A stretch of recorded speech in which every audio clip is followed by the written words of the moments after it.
Hey, what's up, guys? Busy day today, but I'm gonna reference the trade deadline. Nothing really blew my socks off yesterday. They made a big deal about Chase Claypool going to the Bears. That's cool. That's Claypool cool. But I mean, he's not really a difference maker like that. He had a nice rookie season, and then Ben fell off so bad, and then he was okay last year. But that's the big move. The Dallas did nothing. I think Bradley Chubb to the Dolphins was big. Baltimore picking up a real deal linebacker was big. But other than that, nothing. Nyheim Hines to the Bills.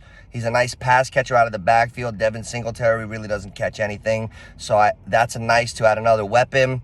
Philadelphia didn't go get Kamara like we heard. Kadarius Toney's over at the Chiefs. Kareem Hunt did not move. The Giants still have their problems at receiver.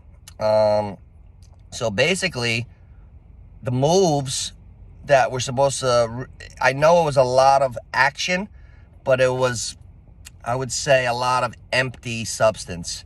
I mean, just because you had a lot of things happening doesn't make it something that it was not. And there were no primetime players that went anywhere.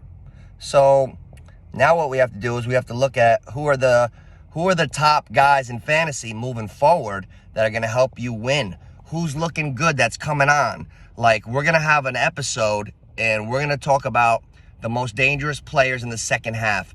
I'll bet you that you guys can't predict who's going to be the best players in the second half.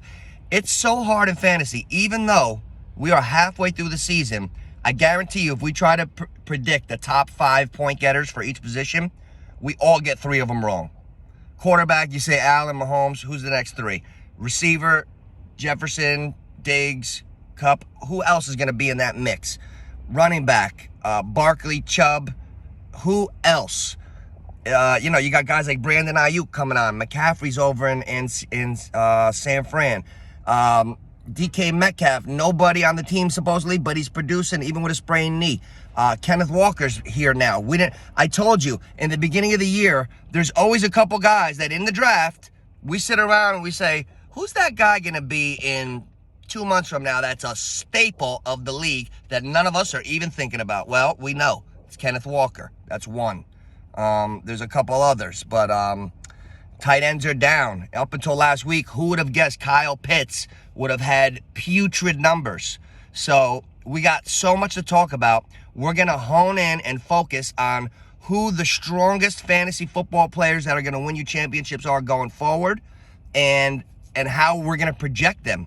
And then we're going to go over the matchups. And we have a couple people that went 3-0. The weekly pick'em contest is coming back out Friday. Tonight or tomorrow, I'm going to do the standings on the first round of pick'ems. Everybody's got 3 picks in.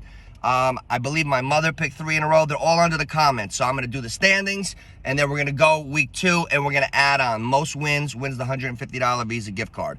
But right now, just talking about the pulse of the season, what impresses me and what doesn't, and I'll see you guys soon with a full episode. Be good. Neighborhood Picks, Nooch, like and subscribe.